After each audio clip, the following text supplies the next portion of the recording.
ನಮಸ್ಕಾರ ಸ್ನೇಹಿತರೆ, ನಾನು ಹನುಮಂತ್ ಮಾಗಿ. ಸ್ನೇಹಿತರೆ, ಸಹಜವಾಗಿ ಪೊಲೀಸ್ ಅಥವಾ ಪೊಲೀಸ್ ಇಲಾಖೆ ಮೇಲೆ ಎಲ್ಲರಿಗೂ ಒಂದು ಅಪಾರವಾದ ಗೌರವ ಇದೆ. ಇತ್ತೀಚೆಗೆ ಅದನ್ನ ಕೆಲವೊಂದಿಷ್ಟು ನಾಲಾಯಕ ಪೊಲೀಸ್ ಅಧಿಕಾರಿಗಳಿಂದ ಕಳೆದುಕೊಳ್ತಾ ಇದ್ದಾರೆ, ಅದು ಬೇರೆ ವಿಚಾರ. ಈಗ ಇಂತಹದ್ದೇ ಒಂದು ಪರಿಸ್ಥಿತಿ ನಮ್ಮ ರಾಜ್ಯದಲ್ಲಿ ನಡೆದು ಬಿಟ್ಟಿದೆ. ಗಂಡ ಹೆಂಡತಿಯ ಮಧ್ಯೆ ಒಂದಿಷ್ಟು ವೈಮನಸ್ಸು ಬಂದಿರುವ ಕಾರಣದಿಂದಾಗಿ ಗಂಡನ ಮೇಲೆ ದೂರು ಕೊಡಲು ಬಂದಿರತಕ್ಕಂತಹ ಒಂದು ಮಹಿಳೆಯನ್ನ ಪಟಾಯಿಸಿಕೊಂಡು, ಜೊತೆಗೆ ಅವಳ ಜೊತೆ ಅನೈತಿಕ ಸಂಬಂಧವನ್ನು ಇಟ್ಟುಕೊಂಡು ತಾನು ದರ್ಪವನ್ನ ಮೆರೀತಾ ಇದ್ದ.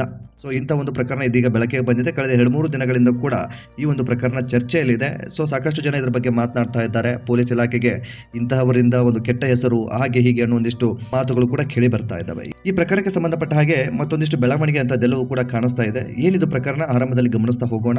ನೀವು ಈ ಒಂದು ವಿಡಿಯೋನ ಕೊನೆವರೆಗೂ ನೋಡಲೇಬೇಕು. ಸೊ ಕೊನೆವರೆಗೂ ನೋಡಿದಾಗ ಮಾತ್ರ ಅಸಲಿಗೆ ಹಿಂದೆ ಏನಾಗಿತ್ತು, ಈಗ ಏನಾಗ್ತಾ ಇದೆ, ಮುಂದೆ ಪರಿಸ್ಥಿತಿ ಏನು ಎಂಬುದು ಕೂಡ ಗೊತ್ತಾಗ್ಬಿಡುತ್ತೆ. ಈ ಒಂದು ಪ್ರಕರಣಕ್ಕೆ ಸಂಬಂಧಪಟ್ಟ ಹಾಗೆ ನಾನು ಹೆಚ್ಚು ವಿಡಿಯೋಗಳನ್ನು ಅಥವಾ ಹೆಚ್ಚು ಮಾಹಿತಿಯನ್ನು ನಿಮ್ಮೊಟ್ಟಿಗೆ ಹಂಚಿಕೊಳ್ಳೋದಕ್ಕೆ ಹೋಗೋದಿಲ್ಲ ಮುಂದಿನ ದಿನಗಳಲ್ಲಿ. ಈ ಒಂದು ವಿಡಿಯೋದಲ್ಲಿನೇ ಈ ಪ್ರಕರಣಕ್ಕೆ ಸಂಬಂಧಪಟ್ಟ ಹಾಗೆ ಸಂಪೂರ್ಣವಾದಂತಹ ಮಾಹಿತಿಯನ್ನು ನಿಮ್ಮೊಟ್ಟಿಗೆ ಹಂಚಿಕೊಂಡು ಬಿಡ್ತೀನಿ. ಸೊ ನೀವೇನಾದರೂ ಮೊದಲ ಸಲ ನಮ್ಮ ಚಾನಲ್ ಗಮನಿಸ್ತಾ ಇದ್ದರೆ ಈ ಕೂಡಲೇ ಸಬ್ಸ್ಕ್ರೈಬ್ ಮಾಡಿ. ಹೆಚ್ಚಿನ ವಿಡಿಯೋಗಳಿಗಾಗಿ ಬೆಲ್ ಐಕನ್ ಕೂಡ ಕ್ಲಿಕ್ ಮಾಡಿಕೊಳ್ಳಿ. ನಾಗರಿಕ ರಕ್ಷಣೆ ಪೊಲೀಸ್ ಇಲಾಖೆಯ ಕರ್ತವ್ಯ. ಸಮಾಜದಲ್ಲಿ ಶಾಂತಿ ಸುವ್ಯವಸ್ಥೆಯನ್ನು ಕಾಪಾಡಿಕೊಂಡು ಅಥವಾ ಆ ಒಂದು ವ್ಯವಸ್ಥೆ ಹದಗೆಡದ ರೀತಿಯಲ್ಲಿ ನೋಡ್ಕೊಂಡು ಹೋಗುವಂಥದ್ದು ಕೂಡ ಒಂದು ಪೊಲೀಸರ ಕರ್ತವ್ಯ ಕೂಡ ಆಗಿರುತ್ತೆ. ಅದೇ ರೀತಿಯಾಗಿ ಅನ್ಯಾಯಕ್ಕೆ ಒಳಗಾದಂಥವರಿಗೆ ನ್ಯಾಯ ಕೊಡಿಸುವಲ್ಲಿ ಪೊಲೀಸ್ ಇಲಾಖೆ ಪಾತ್ರ ತುಂಬ ದೊಡ್ಡದಾಗಿರುತ್ತೆ. ಆದರೆ ಓರ್ವ ಪೊಲೀಸ್ ಅಧಿಕಾರಿ ಪುಟ್ಟ ಸಂಸಾರದಲ್ಲಿ ಮಾಡಬಾರದ ಕೆಲಸವನ್ನು ಮಾಡಿಬಿಟ್ಟಿದ್ದಾನೆ. ಕೌಟುಂಬಿಕ ಕಲಹ ಹಿನ್ನೆಲೆ ಪೊಲೀಸ್ ಠಾಣೆ ಮೆಟ್ಟಿಲು ಇರತಕ್ಕಂತಹ ಮದುವೆ ಆಗಿರ್ತಕ್ಕಂಥ ಮಹಿಳೆಯ ಸಂಸಾರವನ್ನು ಹಾಳು ಮಾಡಿಬಿಟ್ಟಿದ್ದಾನೆ. ಈ ರೀತಿಯಾದಂಥ ಒಂದು ಆರೋಪ ಕೂಡ ಕೇಳಿ ಬರ್ತಾ ಇದೆ.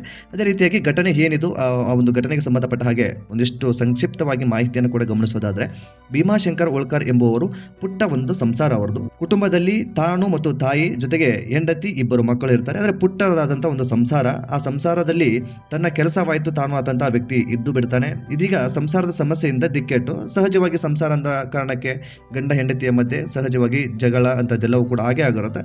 ಕೆಲವರು ಅದನ್ನು ಅನುಸರಿಸ್ಕೊಂಡು ಹೋಗ್ತಾರೆ, ಇನ್ನು ಕೆಲವರು ಏನು ಮಾಡ್ತಾರೆ, ನನಗೆ ಬೇಡ ಅನ್ನೋ ರೀತಿಯಲ್ಲಿ ಅಥವಾ ಇನ್ಯಾವುದೋ ಮನಸ್ಥಿತಿಗೆ ಸಿಲುಕಿ ಪೊಲೀಸ್ ಸ್ಟೇಷನ್ ಮೆಟ್ಟಿಲನ್ನು ಕೂಡ ಹೇರಿ ಬಿಡ್ತಾರೆ. ಏರೋದು ತಪ್ಪು ಅಂತ ನಾನು ಹೇಳ್ತಾ ಇಲ್ಲ. ಎಲ್ಲ ಸಮಸ್ಯೆಗಳು ಪೊಲೀಸ್ ಸ್ಟೇಷನ್ಗೆ ಹೋದಂಥ ಸಂದರ್ಭದಲ್ಲಿ ಬಗೆಹರುತ್ತೆ ಅನ್ನೋದು ಕೂಡ ಒಂದು ತಪ್ಪು ಕಲ್ಪನೆ.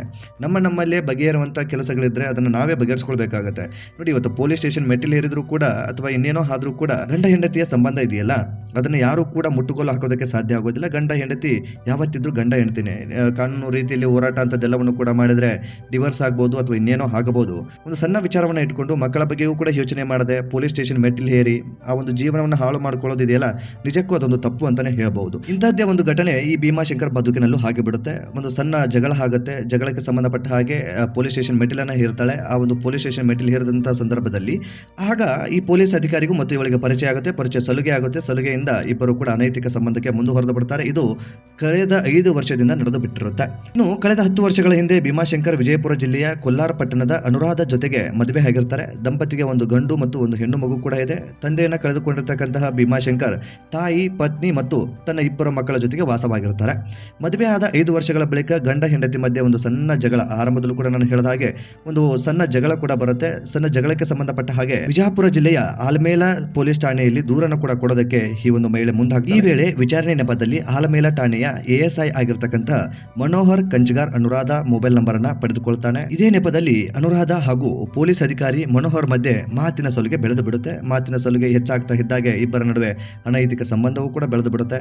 ಬಳಿಕ 2023ರಲ್ಲಿ ಭೀಮಾಶಂಕರ್ ಪತ್ನಿ ಮಕ್ಕಳ ಸಮೇತ ಕೆಲಸಕ್ಕಾಗಿ ಬೆಂಗಳೂರಿಗೆ ಹೋಗಿಬಿಡುತ್ತಾರೆ. ಇನ್ನು ಈ ಊರಿನಲ್ಲಿ ಅಥವಾ ಹಳ್ಳಿಯಲ್ಲಿ ಇರುವಂತಹ ಮನೆ ಅಥವಾ ಪಿತ್ರಾರ್ಜಿತ ಆಸ್ತಿ ಏನಿರುತ್ತೆ ಎಲ್ಲವನ್ನು ಕೂಡ ಮಾರಾಟ ಮಾಡ್ತಾರೆ. ಬಂದಿರತಕ್ಕಂತಹ ದುಡ್ಡನ್ನ ಖರ್ಚು ಮಾಡಿಬಿಟ್ರೆ ವೇಸ್ಟ್ ಆಗುತ್ತೆ ಅನ್ನೋ ಕಾರಣಕ್ಕೆ ಬೆಂಗಳೂರಿನಲ್ಲೇ ಒಂದು ಪ್ಲಾಟ್ ಅನ್ನು ಕೂಡ ಖರೀದಿ ಮಾಡ್ತಾರೆ. ಆದ ಬಳಿಕ ತನ್ನ ಮತ್ತು ಹೆಂಡತಿಯ ಹೆಸರಲ್ಲಿ ಪ್ಲಾಟ್ ಕೂಡ ರಿಜಿಸ್ಟರ್ ಕೂಡ ಆಗಿಬಿಡುತ್ತೆ. ಬೆಂಗಳೂರಿನಲ್ಲಿ ಇದ್ದರೂ ಕೂಡ ಇವರ ಸಂಸಾರದಲ್ಲಿ ಸಾಮರಸ್ಯ ಇರೋದಿಲ್ಲ. ಇಬ್ಬರು ಕೂಡ ಅಥವಾ ಇಬ್ಬರು ಪದೇ ಜಗಳ ಅಂತದೆಲ್ಲವೂ ಕೂಡ ಆಗ್ತಾ ಇರುತ್ತೆ. ಸಣ್ಣ ಪುಟ್ಟ ವಿಷಯಕ್ಕೆ ಈ ಒಂದು ಮಹಿಳೆ ಪೊಲೀಸ್ ಸ್ಟೇಷನ್ ಮೆಟ್ಟಿಲನ್ನು ಕೂಡ ಹೇರ್ತಾ ಇರ್ತಾಳೆ. ಇದೆಲ್ಲವೂ ಕೂಡ ಮನಸ್ಸಿಂದ ಅಥವಾ ಎಲ್ಲವೂ ಕೂಡ ನೋವಾಗಿರೋದ್ರಿಂದ ಆ ಒಂದು ವ್ಯಕ್ತಿ ಏನು ಮಾಡ್ತಾನೆ, ಕೆಲವು ದಿನಗಳ ಕಾಲ ಊರ್ ಕಡೆಗೆ ಹೋಗಬೇಕು ಅಂತ ಊರ್ ಕಡೆಗೆ ಬರ್ತಾನೆ. ಆ ಸಂದರ್ಭಕ್ಕೆ ಮನೆಗೆ ಈ ಒಂದು ವ್ಯಕ್ತಿ ಬರ್ತಾ ಇರ್ತಾನೆ, ಅಂದ್ರೆ ಪೊಲೀಸ್ ಅಧಿಕಾರಿಯಾಗಿರ್ತಕ್ಕಂತಹ ಮನೋಹರ್ ಬರ್ತಾ ಹೋಗ್ತಾ ಇರ್ತಾನೆ. ಇದನ್ನ ಮಕ್ಕಳು ಗಮನಿಸ್ತಾರೆ ಯಾರಿರ್ಬೋದು ಏನಿರ್ಬೋದು ಅಂತ ಒಂದಿಷ್ಟೆಲ್ಲವೂ ಕೂಡ ಆಗಿಬಿಡುತ್ತೆ. ಇದೆಲ್ಲವೂ ಕೂಡ ಆದ ಬಳಿಕ ಮಕ್ಕಳಿಗೂ ಕೂಡ ಅಲ್ಲಿ ಟಾರ್ಚರ್ ಆಗೋದಕ್ಕೆ ಪ್ರಾರಂಭಿಸಿ ಬಿಡುತ್ತೆ. ಹಿಂಸೆ ಎಲ್ಲವನ್ನು ಕೂಡ ಕೊಡೋದಕ್ಕೆ ಪ್ರಾರಂಭಿಸಿ ಬಿಡ್ತಾರೆ. ಆ ಪೊಲೀಸ್ ಅಧಿಕಾರಿ ಆಗಿರ್ಬೋದು, ಜೊತೆಗೆ ಈ ಒಂದು ಮಕ್ಕಳ ತಾಯಿ ಅನುರಾಧ ಇಬ್ಬರು ಕೂಡ ಟಾರ್ಚರನ್ನು ಕೊಡೋದಕ್ಕೆ ಪ್ರಾರಂಭಿಸಿ ಬಿಡ್ತಾರೆ. ನನ್ನನ್ನು ಅಪ್ಪ ಅನ್ನೋ ರೀತಿಯಲ್ಲಿ ಮನೋಹರ್ ಹೇಳ್ತಾ ಇರ್ತಾನಂತೆ. ನನ್ನನ್ನು ಅಪ್ಪ ಅಂತ ಕರಿ ಅಂತ ಆ ಮಕ್ಕಳಿಗೆ ಮನೋಹರ್ ಹೇಳ್ತಾ ಇರ್ತಾನೆ. ಜೊತೆಗೆ ತಾಯಿಯು ಕೂಡ ಅವನನ್ನು ಅಪ್ಪ ಅಂತ ಕರಿ ಅಂತ ಈ ರೀತಿಯಾಗಿ ಪ್ರಚೋದನೆ ಅಂತದೆಲ್ಲವನ್ನು ಕೂಡ ನೀಡ್ತಾ ಇರ್ತಾಳೆ ಅನ್ನೋ ರೀತಿ ಮಕ್ಕಳು ಕೂಡ ಹೇಳ್ತಾ ಇರುವಂಥದ್ದು. ಇದರಿಂದ ಮನಸ್ಸು ನೊಂದಿರ್ತಕ್ಕಂತಹ ಮಕ್ಕಳು ತಂದೆಗೆ ಒಂದು ದಿನ ಬೇರೆಯವರ ಫೋನಿಂದ ಫೋನ್ ಮಾಡಿಬಿಡ್ತಾರೆ. ಸ್ವತಃ ತನ್ನ ಫೋನಿಂದ ಅಥವಾ ತಾಯಿ ಫೋನನ್ನು ಕೊಟ್ಟಿರೋದಿಲ್ಲ. ಆ ಕಾರಣದಿಂದಾಗಿ ತಂದೆ ಭೀಮಾಶಂಕರ್ ಮತ್ತು ಮಕ್ಕಳ ನಡುವೆ ಯಾವುದೇ ರೀತಿಯಾದಂಥ ಮಾತುಕತೆ ಆಗಿರೋದಿಲ್ಲ. ಇದೆಲ್ಲವನ್ನು ಕೂಡ ಗಮನಿಸಿರ್ತಕ್ಕಂಥ ಮಗ ಒಂದು ದಿನ ಬೇರೆಯವರ ಫೋನನ್ನು ಇಸ್ಕೊಳ್ತಾನೆ. ಫೋನ್ನ ತೆಗೆದುಕೊಂಡು ತಂದೆಗೆ ಫೋನ್ ಮಾಡ್ತಾನೆ. ನಡೀತಾ ಇರುವಂಥ ಪ್ರತಿಯೊಂದು ವಿಷಯವನ್ನು ಸವಿವರವಾಗಿ ತಂದೆ ಮುಂದೆ ಬಿಟ್ಟಿರ್ತಾನೆ. ಸೊ ಇದೆಲ್ಲವೂ ಕೂಡ ಆದ ಬಳಿಕ ನನ್ನ ಮಕ್ಕಳಿಗೆ ಈ ರೀತಿಯಾಗಿ ಅನ್ಯಾಯ ಆಗ್ತಾ ಇದೆ ಎಂಬ ಒಂದು ಕಾರಣದಿಂದಾಗಿ ಮತ್ತೆ ಬೆಂಗಳೂರಿಗೆ ಬರ್ತಾನೆ. ಬೆಂಗಳೂರಿಗೆ ಬಂದು ಅದಾದ ಬಳಿಕ ತನ್ನ ಮಗನನ್ನು ಕರೆದುಕೊಂಡು ಹೋಗಿ ಸಂಬಂಧಪಟ್ಟ ಪೊಲೀಸ್ ಠಾಣೆಗೂ ಕೂಡ ಹೋಗ್ತಾನೆ. ಅನುರಾಧ ಕೂಡ ಹೇಳ್ತಾಳೆ, ನಾನು ಅವನ ಜೊತೆ ಸಂಬಂಧದಲ್ಲಿದ್ದೀನಿ, ನನಗೆ ಅವನೇ ಬೇಕು ಅನ್ನೋ ರೀತಿ ಹೇಳಿಬಿಡ್ತಾಳೆ. ಆಗ ಏನು ಮಾಡೋದಕ್ಕೂ ಕೂಡ ಸಾಧ್ಯ ಆಗಿರೋದಿಲ್ಲ. ಹಾಗಾಗಿ ಈ ಒಂದು ಭೀಮಾಶಂಕರ್ ಅವರಿಬ್ಬರನ್ನು ಕೂಡ ಬಿಟ್ಟು ಅವರ ಹಾಗೂ ನನ್ನ ಮಧ್ಯೆ ಸಂಬಂಧ ಇದೆ ಅಂತ ಆ ಒಂದು ಮಹಿಳೆ ಏನು ಹೇಳ್ತಾಳೆ, ಆಕೆಯ ಸಂಬಂಧ ಒಪ್ಪಿಕೊಂಡು ಪೊಲೀಸ್ ಅಧಿಕಾರಿ ಮನೋಹರ್ ಜೊತೆಗೆ ಇರುತ್ತೇನೆ ಎಂದು ಕೂಡ ಆ ಸಂದರ್ಭಕ್ಕೆ ಹೇಳಿದಾಗ ಗಂಡ ಭೀಮಾಶಂಕರ್ಗೆ ಎಷ್ಟು ನೋವಾಗಿರಬಾರ್ದು ಅನ್ನೋದನ್ನ ಯೋಚನೆ ಮಾಡಲೇಬೇಕು. ಆ ಸಂದರ್ಭಕ್ಕೆ ಮಗನನ್ನು ವಾಪಸ್ ಕರೆದುಕೊಂಡು ಬಂದುಬಿಡ್ತಾನೆ. ಈ ಘಟನೆ ಭೀಮಾಶಂಕರ್ ಹಾಗೂ ಆತನ ತಾಯಿಗೂ ಕೂಡ ಒಂದು ಆಘಾತವನ್ನು ತಂದು ಬಿಟ್ಟಿರತಕ್ಕಂಥದ್ದು. ಸದ್ಯ ಪತ್ನಿ ಅನುರಾಧ ನಮ್ಮ ಮೇಲೆ ದೌರ್ಜನ್ಯ ಮಾಡುತ್ತಿರುವ ಹಿಂದೆ ಪೊಲೀಸ್ ಅಧಿಕಾರಿ ಮನೋಹರ್ ಕಂಚಗಾರ್ ಕೈವಾಡ ಇದೆ.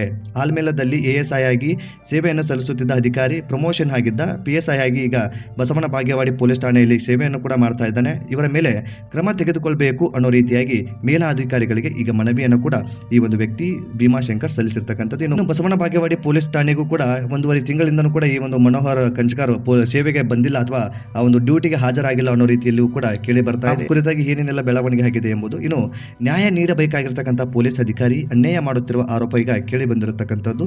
ಸೊ ಇಂತಹದ್ದೊಂದು ಘಟನೆ ನಮ್ಮ ವಿಜಯಪುರ ಜಿಲ್ಲೆಗೆ ಸಂಬಂಧಪಟ್ಟ ಹಾಗೆ ಆಲ್ಮೇಲಕ್ಕೆ ಸಂಬಂಧಪಟ್ಟ ಹಾಗೆ ಬಸವನ ಬಾಗೇವಾಡಿ PSI ಆಗಿರ್ತಕ್ಕಂಥವ್ರ ಮೇಲೆ ಕೇಳಿ ಬರ್ತಾ ಇರುವಂಥದ್ದು. ಎಂಥ ಒಂದು ಅಮಾನವೀಯ ಘಟನೆ ಅಂತ ನಾವು ಯೋಚನೆ ಮಾಡಲೇಬೇಕು. ಈ ಹೆಣ್ಣು ಮಕ್ಕಳು ಕೂಡ ಯಾಕೆ ದುಡುಕಿ ಇಂತಹ ನಿರ್ಧಾರವನ್ನು ತೆಗೆದುಕೊಳ್ತಾರೋ ಗೊತ್ತಿಲ್ಲ. ಕೆಲವೊಂದಿಷ್ಟು ಪೊಲೀಸ್ ಅಧಿಕಾರಿಗಳು ಮನೆಯಲ್ಲಿ ಹೆಂಡತಿ ಇರ್ತಾರೆ, ಮಕ್ಕಳು ಇರ್ತಾರೆ, ತಮ್ಮದೇ ಆದಂಥ ಸುಂದರವಾದಂಥ ಸಂಸಾರ ಇರುತ್ತೆ. ಅದೆಲ್ಲವನ್ನು ಕೂಡ ಬಿಟ್ಟು ಪರಸ್ತ್ರೀಯರ ಮೇಲೆ ಕಣ್ಣಾಕಿ ಹಾಕ್ತಾರೆ. ಅದು ಕೂಡ ಒಂದು ದೊಡ್ಡ ಪ್ರಶ್ನೆ ಆಗಿರುತ್ತೆ. ಸೊ ನ್ಯಾಯ ಕೊಡಬೇಕಾಗಿರತಕ್ಕಂಥವರಿಂದಾನೇ ಒಂದು ಅನ್ಯಾಯ ಆದರೆ ಜನಸಾಮಾನ್ಯರು ಎಲ್ಲಿಗೆ ಹೋಗಬೇಕು, ಎಲ್ಲಿ ನ್ಯಾಯವನ್ನು ಕೇಳಬೇಕು ಅನ್ನೋದು ಕೂಡ ಒಂದು ದೊಡ್ಡ ಪ್ರಶ್ನೆ ಕೂಡ ಆಗಿದೆ. ಸೊ ಇತ್ತೀಚೆಗೆ ಇಂತಹ ಘಟನೆಗಳಿಂದ ಪೊಲೀಸ್ ಇಲಾಖೆ ಮೇಲೇನೆ ಜನರಿಗೆ ನಂಬಿಕೆಗಳು ಕಡಿಮೆ ಆಗ್ತಾ ಇದ್ದಾವೆ. ಇತ್ತೀಚೆಗೆ ಕೆಲವು ಪೊಲೀಸರು ಏನ್ ಮಾಡ್ತಾ ಇದ್ದಾರೆ ಅಂದ್ರೆ ತಮ್ಮ ಮೇಲೆ ಇರುವಂತಹ ಗೌರವವನ್ನು ಕೂಡ ಕಳೆದುಕೊಂಡು ಬಿಡ್ತಾ ಇದ್ದಾರೆ. ಅಧಿಕಾರದ ದರ್ಪ, ಪೊಲೀಸ್ಗಿರಿಯನ್ನ ಮಾಡೋದು ಇಂಥದ್ದೆಲ್ಲವೂ ಕೂಡ ಹೆಚ್ಚಾಗಿ ಕಾಣಿಸ್ತಾ ಇದೆ. ಸೊ ಈ ರೀತಿಯಾದಂತಹ ವರ್ತನೆಗಳು ಸರಿಯಲ್ಲ ಅಂತ ಕಾಣಿಸುತ್ತೆ. ಮುಂದಿನ ದಿನದಲ್ಲಿ ಇದೇ ರೀತಿಯಾದಂತಹ ಒಂದು ಅಧಿಕಾರವನ್ನು ದುರ್ಬಳಕೆ ಮಾಡಿಕೊಂಡು ಮುಂದೆ ಜೀವನವನ್ನು ನಡೆಸೋದಾದ್ರೆ ಜನಗಳು ತುಂಬಾ ಆಕ್ರೋಶಕ್ಕೆ ಒಳಗಾಗ್ತಾರೆ. ಇಂಥವರ ಮೇಲೆ ಏನು ಬೇಕಾದ್ರೂ ಮಾಡುವಂತ ಸಾಧ್ಯತೆ ಇರುತ್ತೆ. ಹಾಗಾಗಿ ಒಂದು ಅಧಿಕಾರಿಗಳು, ಕೆಲವೊಂದಿಷ್ಟು ಅಧಿಕಾರಿಗಳನ್ನ, ಎಲ್ಲ ಅಧಿಕಾರಿಗಳು ಕೂಡ ಹೇಳ್ತಾ ಇಲ್ಲ, ಸಾಕಷ್ಟು ಜನ ಒಳ್ಳೆ ಕೆಲಸ ಮಾಡುವಂತ ಅಧಿಕಾರಿಗಳಿದ್ರೆ ಅಂತವ್ರ ಬಗ್ಗೆ ಅಪಾರವಾದಂತಹ ಗೌರವ ಇದೆ. ಈ ರೀತಿಯಾಗಿ ಕೆಟ್ಟ ಕೆಲಸವನ್ನ ಮಾಡುವಂತಹ ಅಧಿಕಾರಿಗಳಿಗೆ ಹೇಳ್ತಾ ಇರುವಂತದ್ದು, ಎಚ್ಚೆತ್ತುಕೊಳ್ಳಿ. ನಿಮ್ಮ ಕೆಲಸ ಅಥವಾ ನಿಮಗೆ ಒಂದು ಸ್ಥಾನವನ್ನ ಕೊಟ್ಟಿದ್ದಾರೆ ಜನ, ಸೊ ಅದನ್ನು ಉಳಿಸ್ಕೊಳ್ಳಿ ಅಂತ ಹೇಳೋದಕ್ಕೆ ಇಷ್ಟಪಡ್ತೀನಿ. ಸೊ ಈ ಒಂದು ಪ್ರಕರಣಕ್ಕೆ ಸಂಬಂಧಪಟ್ಟ ಹಾಗೆ ನಿಮಗೆ ಅನಿಸುತ್ತೆ ಸ್ನೇಹಿತರೆ, ಕಾಮೆಂಟ್ ಬಾಕ್ಸಲ್ಲಿ ಮೆನ್ಷನ್ ಮಾಡಿ. ಈ ವಿಡಿಯೋನ ನಿಮ್ಮ ಫ್ರೆಂಡ್ಸ್ ಹಾಗೂ ಫ್ಯಾಮಿಲಿಗೂ ಕೂಡ ಶೇರ್ ಮಾಡಿ. ಮತ್ತೆ ಮುಂದಿನ ವಿಡಿಯೋದಲ್ಲಿ ಸಿಗೋಣ. ನಮಸ್ಕಾರ.